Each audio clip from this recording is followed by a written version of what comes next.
วันนี้ไม่ได้หนึ่งข้าวเหนียวดอกเด้อจ้ะวันนี้หนึ่งอุปกรณ์ในการทำไวน์นะจ๊ะคืออุปกรณ์ในการใส่นะจ๊ะเราก็เอามาหนึ่งทั้งหมดเลยจ้ะ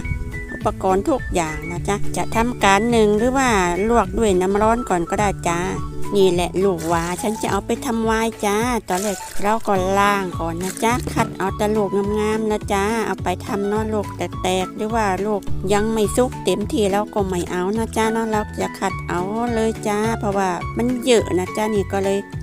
หาวิธีนะคะที่แบบว่าจะใช้ประโยชน์จากมันเนาะอันนี้คือคัดแล้วจ้าวิจลูกสวยๆเด้อจ้านี่จะเอาไปทำนะจ๊ะมาจ้าก่อนอื่นเราก็มาคั่นนะเอาแต่เนื้อมันเนาะนะจ้านี่เม็ดไม่เอานะจ้าเม็ดเพราะว่าเวลาเราเอาไปมักมันจะมีรสฝาดได้เนาะเพราะฉะนั้นเราก็เอาแต่เนื้อมันแล้วก็หน้ามันเนาะวันนี้ฉันจะทำไวน์แบบไม่ต้องต้มก่อนนะจ๊ะเพราะว่ามันจะทำให้เสียรสชาติแต่ค่าวิตามินต่างๆมันก็จะหมดไปนะจ๊ะเราก็จะหมัก